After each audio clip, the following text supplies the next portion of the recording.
प्रदान करते हैं। आप भी निक्षय मित्र बनकर टीबी रोगियों की सहायता कर सकते हैं। अधिक जानकारी के लिए nikshay.in पर जाएं। आइए हम सब साथ मिलकर देश को टीबी मुक्त बनाएं। निक्षय मित्रों से मिली शक्ति टीबी के मरीजों को नई ऊर्जा दे रही है। स्वास्थ्य एवं परिवार कल्याण मंत्रालय द्वारा जनहित में जारी।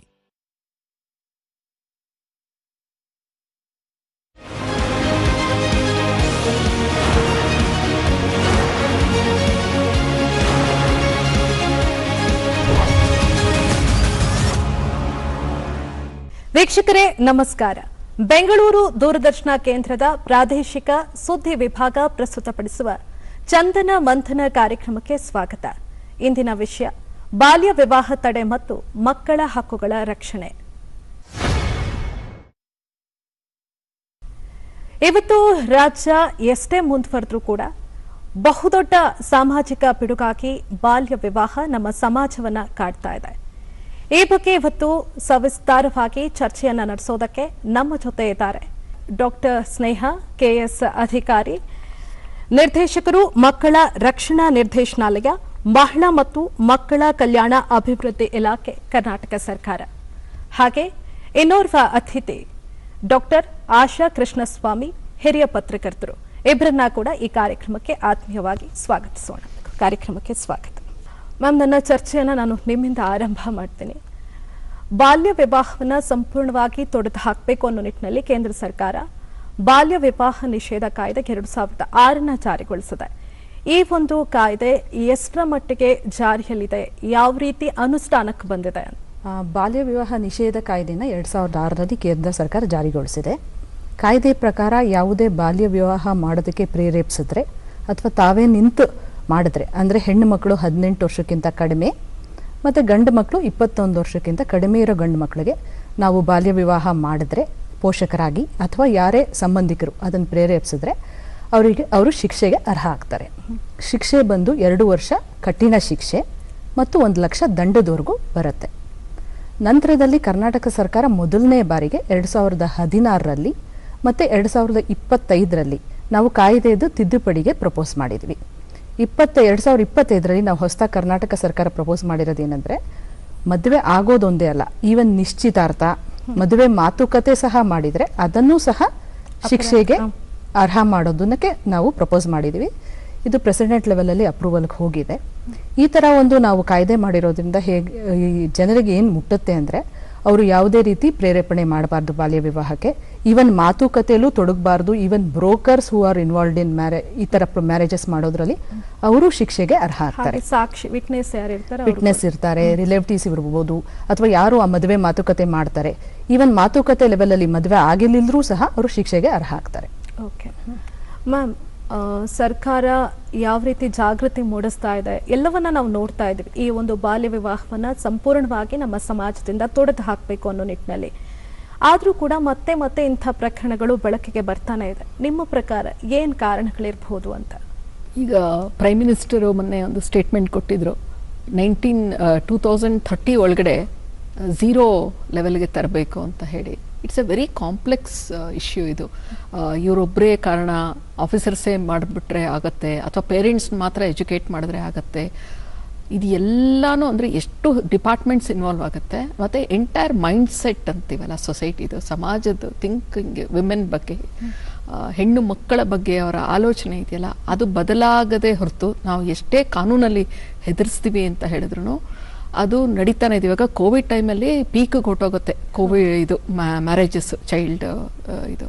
ಅದಾಮೇಲೂ ಅದು ಆ ಪೀಕಲ್ಲಿಲ್ದವರು ಸಸ್ಟೈನ್ ಆಗ್ತಿದೆಯಲ್ಲ. ಅಂದರೆ ಕರ್ನಾಟಕದಂತಹ ಒಂದು ವೆರಿ ಪ್ರೋಗ್ರೆಸಿವ್ ಸ್ಟೇಟ್ ಅಂತ ನಾವು ಹೇಳ್ಕೊಳ್ಳೋ ಅಂಥ ಕಡೆ ಅಸ್ಸಾಂ ಕಂಪೇರ್ ಮಾಡಿದ್ರೆ ನಾವು ಕಮ್ಮಿ ಇದ್ದೀವಿ ಅನ್ನೋದು ಬಿಟ್ಟರೆ ಇಲ್ಲಿ ನಡೀತಾ ಇದೆ ಅನ್ನೋದೇ ಒಂದು ಇದು. ಆದರೆ ಅದಕ್ಕೇ ಅದು ಹೆಲ್ತ್ ಡಿಪಾರ್ಟ್ಮೆಂಟ್ ಇರ್ಬೋದು, women and child welfare department, police, ಇದು ಹ್ಯೂಮನ್ ರೈಟ್ಸು, ಈ ನೇಮ್ ಎನಿ ಡಿಪಾರ್ಟ್ಮೆಂಟು ಇದರೊಳಗೆ ಇನ್ವಾಲ್ವ್ ಆಗಬೇಕು. ಇದ್ರ ಬಗ್ಗೆ ಪ್ರಿಪ್ರೇಷನ್ ಮಾಡ್ಬೇಕಾದ್ರೆ ನೋಡ್ತಿದ್ದೆ, 1929ರಲ್ಲಿ Britishers child marriages restraint act ಅಂತ ತರ್ತಾರೆ. ಆಗಿಂದ ಪ್ರಾಬ್ಲಮ್ ಇದೆ ಇದು. ಓಕೆ, ಸತಿ ಆದರೆ ನಮ್ಮಲ್ಲಿ ಹೊಟ್ಟೋಯ್ತು, ಆದರೆ ಇದು ಇನ್ನೂ ಉಳ್ಕೊಂಡಿದೆ. ಅಂದ್ರೆ ಸಮಸ್ಯೆ ಎಷ್ಟು ದೊಡ್ಡದು ಅನ್ನೋದು ಗೊತ್ತಾಗುತ್ತೆ. ಹೌದು.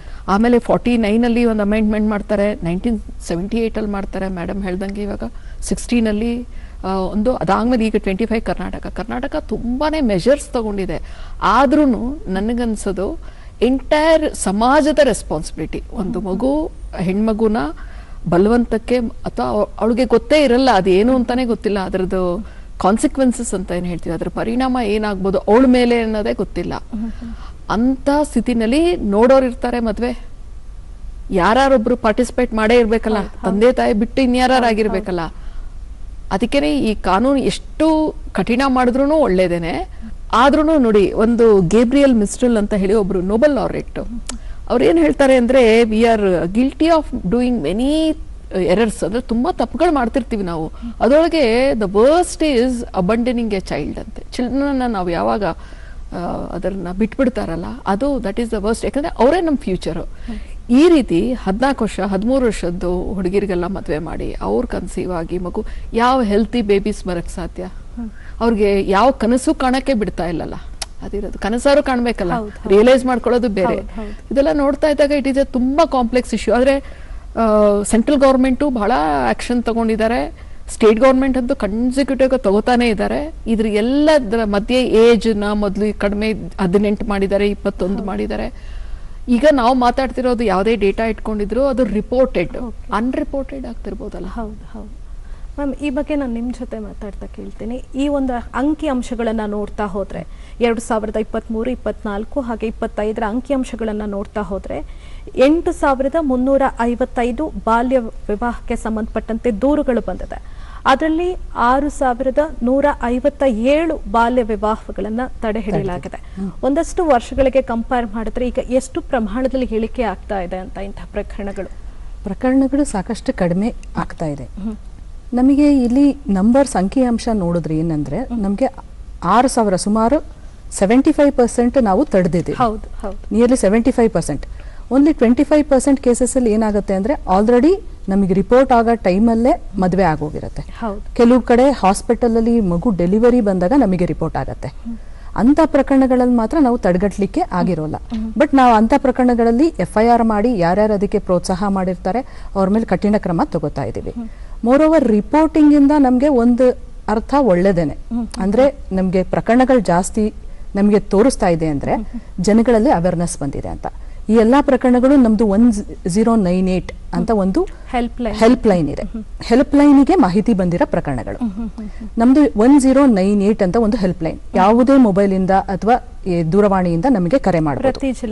ಪ್ರತಿ ಜಿಲ್ಲೆಯಲ್ಲೂ ಇರುತ್ತೆ. It's A centralise system. ಒಂದು ನಾವು ಯಾವ್ದಾರ ಮಕ್ಕಳ ಚೈಲ್ಡ್ ಮ್ಯಾರೇಜ್ ಇರ್ಬೋದು ಅಥವಾ ಚೈಲ್ಡ್ ಅಬ್ಯೂಸ್, ಯಾವುದೇ ಪ್ರಕರಣ ಮನುಷ್ಯರು ಯಾರು ಒಬ್ರು ವಿಟ್ನೆಸ್ ಮಾಡಿದ್ರೆ ಅನಾಮಧೇಯವಾಗಿ 1098ಗೆ ಕಾಲ್ ಮಾಡ್ಬೋದು.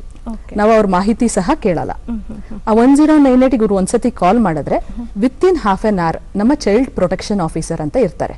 ಅವರು ಪ್ರತಿ ಜಿಲ್ಲೆ ಮಟ್ಟ, ತಾಲೂಕು ಮಟ್ಟ ಮತ್ತೆ ಗ್ರಾಮ ಮಟ್ಟದಲ್ಲೂ ಇರ್ತಾರೆ.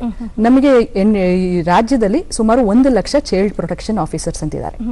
ಅವರು ತುರ್ತಾಗಿ ಅರ್ಧ ಗಂಟೆ ಒಳಗೆ ಅಲ್ಲಿ ಅಟೆಂಡ್ ಆಗ್ತಾರೆ. ಅಲ್ಲಿ ಅಟೆಂಡ್ ಆಗಿ ವಿವಾಹ ತಡೆಯ ಪ್ರಕರಣಗಳಲ್ಲಿ ಖಂಡಿತ ಪೂರ್ಣವಾಗಿ ತಡೀತಾರೆ. ಬಟ್ ಆಲ್ರೆಡಿ ವಿವಾಹ ಆಗಿರೋದ ಕಡೆ FIR ಮಾಡ್ತಾರೆ. ಈಗ ನಮ್ಮ ಕರ್ನಾಟಕ ಸರ್ಕಾರ ಮಾನ್ಯ ಸರ್ಕಾರದ ಚೀಫ್ ಸೆಕ್ರೆಟರಿ ಮತ್ತು ಸೆಕ್ರೆಟರಿ, ನಮ್ಮ ಡಿಪಾರ್ಟ್ಮೆಂಟ್ ಸೆಕ್ರೆಟರಿ ಅವರ ಅಧ್ಯಕ್ಷತೆಯಲ್ಲಿ ಒಂದು ಹೊಸ ಪೋರ್ಟಲ್ ಓಪನ್ ಮಾಡ್ತಾ ಇದೀವಿ, ಸುರಕ್ಷಿಣಿ ವೆಬ್ ಪೋರ್ಟಲ್ ಅಂತ. ನಾವಿನ್ನೂ ಡೆವಲಪ್ ಮಾಡ್ತಾ ಇದೀವಿ. ಅದು ಈ ವರ್ಷ ಲಾಂಚ್ ಆಗುತ್ತೆ. ಅದರಲ್ಲಿ ಏನಂದ್ರೆ, ನಮಗೆ 1098 ಅಲ್ಲಿ ಕರೆ ಬರುತ್ತಲ್ಲ, ಕರೆ ಬರೋದು ನಮ್ಗೆ ಆಟೋಮೆಟಿಕ್ ಆಗಿ ವೆಬ್ ಪೋರ್ಟಲ್ಗೆ ರಿಫ್ಲೆಕ್ಟ್ ಆಗುತ್ತೆ. ಅದು ವಿತ್ ಆಟೋಮೆಟಿಕ್ ಸಿಸ್ಟಮ್ ನಮ್ಮ ಚೈಲ್ಡ್ ಪ್ರೊಟೆಕ್ಷನ್ ಆಫೀಸರ್ಗೆ ಅದು ಅಸೈನ್ ಆಗುತ್ತೆ. ವಿತಿನ್ ಹಾಫ್ ಆನ್ ಅವರ್ ಅವರು ಅದನ್ನ ಅಟೆಂಡ್ ಮಾಡಿ ಅವರು ಮಾಹಿತಿನ ಆ ಪೋರ್ಟಲ್ಗೆ ಅಪ್ಲೋಡ್ ಮಾಡ್ತಾರೆ. ಅಪ್ಲೋಡ್ ಮಾಡೋದಲ್ದಲೆ ಇದರಲ್ಲಿ ಒಂದು ವಿಶೇಷತೆ ಏನಂದ್ರೆ, ಎಲ್ಲ ಪ್ರಕರಣಗಳಲ್ಲಿ ಏನು ನಾವು ಆ ಟೈಮಲ್ಲಿ ತಡಿತೀವಿ ಮ್ಯಾರೇಜ್ನ, ಬಟ್ 6 ಮಂತ್ಸ್ ಆದ್ಮೇಲೆ ಅವರು ಮಾಡಿರ್ಬೋದು, ಮದುವೆ ಮಾಡ್ಬೋದು, ತಿರ್ಗಾ ಅದೇ ಮಗುಗೆ ಮದುವೆ ಮಾಡ್ಬೋದು. ಬಟ್ ಈ ವೆಬ್ ಪೋರ್ಟಲ್ ಅಲ್ಲಿ ಏನ್ ಮಾಡ್ತೀವಿ, ನಾವು ಚೈಲ್ಡ್ ಪ್ರೊಟೆಕ್ಷನ್ ಆಫೀಸರ್ಗೆ ಒಂದ್ಸತಿ ಅಸೈನ್ ಮಾಡಿದ್ರೆ ಆತ ಆ ಮಗು 18 ವರ್ಷ ಆಗೋವರೆಗೂ, 21 ಅಥವಾ ಗಂಡು ಮಕ್ಕಳಲ್ಲಿ 21 ವರ್ಷ ಆಗೋವರೆಗೂ ನೇರ ಸಂಪರ್ಕದಲ್ಲಿ ಇರ್ತಾನೆ. ಎವ್ರಿ 3 ಮಂತ್ಸ್ ಅದನ್ನ ಅಪ್ಲೋಡ್ ಮಾಡ್ತಾನೆ ಮಾಹಿತಿ. ಆದ್ರಿಂದ ಅವ್ರ ಚೈಲ್ಡ್ ಮ್ಯಾರೇಜ್ ಮುಂದೆ ಆಗಬಾರ್ದು, ಆ ಮಗುಗೆ ಮತ್ತೊಮ್ಮೆ ಅವರು ಆ ಪ್ರಯತ್ನ ಮಾಡಬಾರ್ದು, ಆ ತರ ಕೇರ್ ತಗೋತಾರೆ. ಇದೊಂದು ನಾವು ಕರ್ನಾಟಕ ಸರ್ಕಾರದಲ್ಲಿ ಮೊದಲನೇದಾಗಿ ಲಾಂಚ್ ಮಾಡ್ತಾ ಇದೀವಿ, ಶೀಘ್ರವಾಗಿ ಮಾಡ್ತಾ ಇದೀವಿ. ಮತ್ತೆ ಎಲ್ಲಾ ಗ್ರಾಮ ಮಟ್ಟದಲ್ಲಿ ಜಿಲ್ಲಾ ಮಟ್ಟದಲ್ಲಿ, ತಾಲೂಕು ಮಟ್ಟದಲ್ಲಿ ನಮ್ಮಲ್ಲಿ ಮಕ್ಕಳ ರಕ್ಷಣಾ ಸಮಿತಿ ಅಂತ ಇರುತ್ತೆ. ಅದ್ರಲ್ಲಿ ಎಲ್ಲ ನಮ್ಮ ಎಲೆಕ್ಟೆಡ್ ಬಾಡೀಸ್ ಅಂದರೆ ಗ್ರಾಮ ಪಂಚಾಯತಿ ಮೆಂಬರ್ಸ್, ಜಿಲ್ಲಾ ಪಂಚಾಯತಿ ಮೆಂಬರ್ಸು, ತಾಲೂಕ್ ಪಂಚಾಯತಿ ಮೆಂಬರ್ಸು ಎಲ್ಲ ಇರ್ತಾರೆ. ಅವ್ರ ಜೊತೆ ಅಧಿಕಾರಿಗಳು ಇರ್ತಾರೆ. ಅವರ ಸಹಭಾಗಿತ್ವದಲ್ಲಿ ನಾವು ಪ್ರತಿ 3 ತಿಂಗಳಿಗೊಂದ್ಸತಿ ಸಭೆ ಮಾಡ್ತೀವಿ, ಅವೇರ್ನೆಸ್ ಪ್ರೋಗ್ರಾಮ್ ಮಾಡ್ತೀವಿ. ಈ ಥರ ಮಾಡೋದ್ರಿಂದ ನಮಗೆ ಸಾಕಷ್ಟು ನಮಗೆ ಗ್ರಾಸ್ ರೂಟ್ ಲೆವೆಲಲ್ಲಿ ಅಂದರೆ ಕೆಳ ಹಂತದಲ್ಲಿ ತುಂಬ ಅಡ್ರೆಸ್ ಆಗ್ತಾ ಇದೆ. ಏನಂದ್ರೆ ನಾವು ಒಂದೇ ಮುಕ್ತವಾಗಿ ಎಲ್ಲರಲ್ಲೂ ಕೇಳೋದು ಏನಂದ್ರೆ 1098ಗೆ ಕರೆ ಮಾಡಿ. ನೀವು ಕರೆ ಮಾಡಿದ್ರೆ ನಾವು ಖಂಡಿತ ಅಟೆಂಡ್ ಮಾಡ್ತೀವಿ, ತುರ್ತಾಗಿ ಸ್ಪಂದಿಸ್ತೀವಿ. ಎಷ್ಟೊಂದು ಸತಿ ಏನಾಗುತ್ತೆ, ಮಾಹಿತಿ ನಮಗೆ ರಿಪೋರ್ಟ್ ಆಗಲ್ಲ. ಮೇ ಬಿ ಹೆದರಿಕೆಯಿಂದ ಇರ್ಬೋದು, ಅಥವಾ ನನ್ನ ವಿಷಯ ಗೊತ್ತಾಗುತ್ತೆ ಅಂತ ಇರ್ಬೋದು. ಆ ಥರ ಏನೂ ಆಗಲ್ಲ. 1098 ಕರೆ ಬಂದ್ರೆ ಸರ್ಕಾರ ತುಂಬಾ ಕ್ರಮ ತಗೋತೇನೆ ಅಂತ ನಾವು ಅಶ್ಯೂರ್ ಮಾಡ್ತೇವೆ. ಓಕೆ ಮ್ಯಾಮ್, ಇವತ್ತು ಸೋಷಿಯಲ್ ಮೀಡಿಯಾ ಎಷ್ಟು ಫಾಸ್ಟಾಗಿ ರೀಚ್ ಆಗ್ತಾ ಇದೆ ಅನ್ನೋದೆಲ್ಲ ಗೊತ್ತಿದೆ.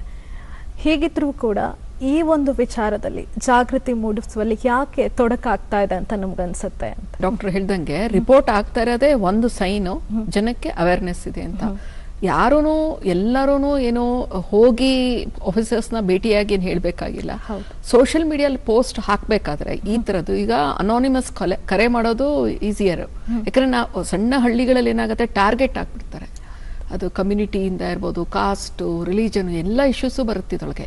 ಸೊ ಟಾರ್ಗೆಟ್ ಆಗ್ತೀವಿ ಅಂತ ಹೇಳಿ ಸೋಷಿಯಲ್ ಮೀಡಿಯಾನಲ್ಲಿ ಏನಾಗುತ್ತೆ ಅಂದರೆ ಸಾಮಾನ್ಯ ತಗೊಳ್ಳೋದು ಹಾಕೋದು ಯಾರನ್ನಾರು ಇದು ಅವಮಾನ ಮಾಡೋಕ್ಕೆ, ಇಲ್ಲ ಅಂದರೆ ಸೆಲ್ಫ್ ಪ್ರಮೋಷನ್ಗೆ ಯೂಸ್ ಮಾಡ್ತಾ ಇದ್ದಾರೆ. ಅವೇರ್ನೆಸ್ಗೆ ನಾನು ನೋಡ್ದಂಗೆ ಎಲೆಕ್ಷನ್ ಕಮಿಷನ್ ಭಾಳನೇ ಚೆನ್ನಾಗಿ ಯೂಸ್ ಮಾಡಿದೆ. ಆಮೇಲೆ ಬೀದಿ ನಾಟಕಗಳ ಮೂಲಕನೂ ವಿಮೆನ್ ಇನ್ ಚೈಲ್ಡ್ ವೆಲ್ಫೇರ್ ಇರ್ಬೋದು ಬೇಕಾದಷ್ಟು ರೀತಿ ಮಾಡಿದ್ದಾರೆ. ಬಟ್ ಆಗ್ತಾ ಇಲ್ಲ ಅಂತ ಹೇಳಲ್ಲ ನಾನು, ಇನ್ನೂ ಸ್ಕೇಲ್ ಅಪ್ ಮಾಡ್ಬೋದು ಸೋಷಿಯಲ್ ಮೀಡಿಯಾದಲ್ಲಿ. ಅದು ಎಲ್ಲಾ ಡಿಪಾರ್ಟ್ಮೆಂಟ್ಸ್ನವರು ಇವಾಗ ಯಾವ್ದಾರು ಒಂದು ಹೆಣ್ಮಗುಗೆ ಅನ್ಯಾಯ ಆಗಿದೆ ಅಂತ ಹೇಳಿ ಅದು ಮ್ಯಾರೇಜ್ ಮಾಡ್ಕೊಳ್ಳದೆ ಹೊರಗಡೆ ಬಂದಿರೋ ಈ ನಡುವೆ ಇತ್ತೀಚೆಗೆ ಎಷ್ಟೋ ಕೇಸಸ್ನ ನಾವು ನೋಡಿದ್ವಿ. ಅಂತ ಹೆಣ್ಮಕ್ಳದು ಇಂಟರ್ವ್ಯೂಸ್ ಬರಬೇಕು, ಅವ್ರು ಮಾತಾಡಬೇಕು. ನೊಂದವ್ರು ಮಾತಾಡಿದಾಗ ಅಪೀಲ್ ಆಗುತ್ತೆ, ಪ್ರೀಚ್ ಮಾಡಕ್ ಹೋದಾಗ ಕಷ್ಟ. ನನಗೆ ಒಂದು ಇನ್ಸಿಡೆಂಟ್, ಕರ್ನಾಟಕದಲ್ಲಿ ಕೆಲವಾರು ಪ್ರಭಾವಿ ವ್ಯಕ್ತಿಗಳು ರೇಪ್ ಕೇಸ್ಗಳಲ್ಲಿ ಅವರ ಹೆಸರುಗಳು ಬಂತು, ಎಲ್ಲ ಆಯಿತು.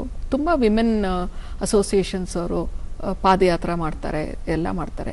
ಇದು ದಿನಾ ಅಂದರೆ ಹೆಣ್ಮಕ್ಳದು, ಮೈನರ್ ಕಿಡ್ಸ್ದು ರೇಪ್ ಆಗ್ತಿರುತ್ತೆ ಮ್ಯಾರೇಜ್ ಅನ್ನೋ ಹೆಸರಲ್ಲಿ. ಅಲ್ಲಿ ನನಗೆ ಸಮಸ್ಯೆ ಇರೋದು, ಯಾರು ಮಾತಾಡ್ತಾ ಇಲ್ಲ ಹೆಚ್ಚು. ಇದೊಂದು ಮೂವ್ಮೆಂಟ್ ಆಗಬೇಕು. ಇವಾಗ ಕರಪ್ಷನ್ ಬಗ್ಗೆ ಹೆಂಗೆ ಒಂದು ಮೂವ್ಮೆಂಟ್ ಆಯಿತು, ಅಣ್ಣಾ ಹಜಾರೆ ಅವರು ಇನಿಷಿಯೇಟಿವ್ ತಗೊಂಡ್ರು, ಅದಕ್ಕಿಂತ ದೊಡ್ಡ ಮಟ್ಟದಲ್ಲಿ ಇದಾಗಬೇಕು. ಯಾಕಂದರೆ ಒಂದು ಹೆಣ್ಮಕ್ಳು ಅಂತಲ್ಲ, ಇಡೀ ಸಮಾಜದ ಒಂದು ಹೆಲ್ತ್ ಬಗ್ಗೆ ಇದು. ಏನೋ ಒಂದು ಖುಷಿಯಾಗಿರೋ ಒಂದು ಫ್ಯಾಮ್ಲಿಗೂ ಆ ಮಗು ಬರಕ್ಕೆ ಮೊದಲೇನೆ ಆ ತಾಯಿ ಎಲ್ಲೋ ಬಿಟ್ಬಿಡೋದು, ಅಥವಾ ಕಷ್ಟಪಟ್ಟು ಅದನ್ನು ಅನ್ಹೆಲ್ತಿ ಬೇಬಿನ ಡೆಲಿವರ್ ಮಾಡೋದು, ಅದಕ್ಕಿನ್ನ education. It is a complicated issue. ಎಲ್ಲ ಡಿಪಾರ್ಟ್ಮೆಂಟ್ಸ್ ಅವೇರ್ನೆಸ್ ಹೆಂಗೆ ಆಗತ್ತೆ ಅಂತ ಹೇಳಿದ್ರೆ, ನೀವು ಕೇಳಿದ್ರಿ ಸೋಷಿಯಲ್ ಮೀಡಿಯಲ್ಲಿ ಅವೇರ್ನೆಸ್ ಬರೋದು, ನನಗೆ ಈ ಕೇಸ್ ಆಗಿದೆ ಅಂತ ಗೊತ್ತಾದ್ರೆ ನಾನು ರಿಪೋರ್ಟ್ ಮಾಡಕ್ ಹೋಗ್ತೀನಿ ಅಂತ ಇಟ್ಕೊಳ್ಳಿ. ಒಂದು ಭಯ ಇರುತ್ತೆ, ನಮಗೆ ಏನ್ ಮಾಡ್ತಾರೆ ಟಾರ್ಗೆಟ್. ಇನ್ನೊಂದು ಏನಾಗುತ್ತೆ ಅಂದ್ರೆ ಎಜುಕೇಟ್ ಮಾಡೋ ಅವೇರ್ನೆಸ್, ಅದು ಆಗ್ಬೇಕಾಗಿದೆ. ಎಜುಕೇಟ್ ಮಾಡ್ಬೇಕಾಗತ್ತೆ, ಡೋಂಟ್ ಡೂ ಇಟ್. ಅದು ಎಲ್ಲ ಅಂದ್ರೆ ಗೌರ್ಮೆಂಟ್ ಡಿಪಾರ್ಟ್ಮೆಂಟ್ಸ್ ಇಂದ ಈ ತರ ಮೀಡಿಯಾದಲ್ಲಿ ಇವತ್ತು ನಿಮ್ದು ಡಿಬೇಟ್ ಆಗ್ತಿದೆ, ಇದು ಆಗ್ಬೇಕು. ಇದು ಇಟ್ಸ್ ಎ ಹ್ಯೂಜ್ ಪ್ರಾಬ್ಲಮ್ ಇದೆ. ಇದು ಚೈಲ್ಡ್ ಮ್ಯಾರೇಜ್ ಒಂದೂ ಆಗ್ಬಾರ್ದು, 0 ಇರಬೇಕು. ಇವಾಗ ನೋಡಿ, ಫ್ರೀ ಎಜುಕೇಶನ್ ಕೊಡ್ತೀವಿ ಹೆಣ್ಮಕ್ಳಿಗೆ, ಒಳ್ಳೆ ಕ್ವಾಲಿಟಿ ಎಜುಕೇಶನ್ ಹುಡುಗರಿಗೂ ಕೊಡ್ತಾರೆ. ಎಂತೆಂಥ ಶಾಲೆಗಳಿದೆ ಇವತ್ತು. ಇಲ್ಲಿ ಎಲ್ಲಿ ಪ್ರಾಬ್ಲಮ್ ಅಂದ್ರೆ ತಾಯಿರು ಎಜುಕೇಟ್ ಮಾಡ್ಬೇಕಾಗತ್ತೆ ಅವರ ಹೆಣ್ಮಕ್ಳಿಗೆ. ಅಲ್ಲಿ ತಾಯಿ ಪ್ರೊಟೆಸ್ಟ್ ಮಾಡದೆ ಹೋದ್ರೆ ನೀವು ಎಲ್ಲಿ ಹೋಗ್ಬೇಕಾ ಹೆಣ್ಮಕ್ಳು? ನಾವು ಅರ್ಬನ್ ಏರಿಯಾಸಲ್ಲಿ ಕೂತು ಮಾತಾಡೋದು ಈಸಿ, ಬಟ್ ಒಂದು ಸಣ್ಣ ಹಳ್ಳಿಗಳಲ್ಲಿ ಇವ್ರು ಹೇಳ್ತಾ ಇದ್ರು, ಇವಾಗ ಗ್ರಾಮ ಪಂಚಾಯತ್ ಅಲ್ಲಿ 0 ಬರುತ್ತೋ ಅಲ್ಲಿಗೆ ಇನ್ಸೆಂಟಿವ್ ಕೊಡೋಕೆ 50,000 ಏನೋ ಒಂದು 25,000 ಕೊಡ್ತೇವೆ. ಅಂದ್ರೆ 0 ಟಾಲರೆನ್ಸ್ ಅಂತ ಒಂದು ಯಾವ್ದಾದ್ರು ಗ್ರಾಮ ಪಂಚಾಯತಿಯಲ್ಲಿ ಬಾಲ್ಯ ವಿವಾಹ ನಡೆದಿಲ್ಲ ಕಳೆದ 1 ವರ್ಷದಲ್ಲಿ ಅಂದ್ರೆ ಅಂತವ್ರಿಗೆ ಪ್ರೋತ್ಸಾಹಧನ 25,000 ಕೊಡ್ತೀವಿ. ಇದರಿಂದ ಮತ್ತೆ ಅವ್ರನ್ನ ರೆಕಗ್ನೈಸ್ ಮಾಡ್ತೀವಿ. ಇದರಿಂದ ಬೇರೆಯವ್ರಿಗೆಲ್ಲ ಅದೊಂದು ಇನ್ಸ್ಪಿರೇಷನ್ ತರ ಇರುತ್ತೆ. ಮೇಡಮ್ ಹೇಳ್ತಾ ಇದ್ರು, ಶಾಲಾ ಮಟ್ಟದಲ್ಲೂ ಕೂಡ ಇದಕ್ಕೆ ಜಾಗೃತಿ ಮೂಡಿಸುವಂತ ಅವಶ್ಯಕತೆ ಇದೆ, ಮೇನ್ ಆಗಿ ಎಲ್ಲ ಆಗ್ಬೇಕು ಅಂತ. ಸೊ ಶಾಲಾ ಮಟ್ಟದಲ್ಲಿ ಯಾವ ರೀತಿ ನೀವು ಜಾಗೃತಿ ಕಾರ್ಯಕ್ರಮಗಳನ್ನ ಕೈಗೊಳ್ತಾ ಇದ್ದೀರಾ ಅಂತ?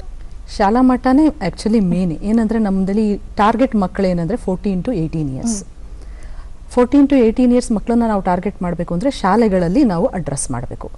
ನಾವು ಈಗ ರೀಸೆಂಟ್ ಆಗಿ ಏನಂದ್ರೆ ಶಿಕ್ಷಣ ಇಲಾಖೆ ಸಹಯೋಗದಿಂದ ಒಂದು ಕಾರ್ಯಕ್ರಮ ಮಾಡ್ತಾ ಇದೀವಿ. ಶಿಕ್ಷಣ ಇಲಾಖೆ ಒಂದು ಸರ್ಕ್ಯುಲರ್ ಹೊರಡಿಸ್ತಾ ಇದೆ, ಈ ಪ್ರೋಸೆಸ್ ಅಲ್ಲಿ ಇದೆ.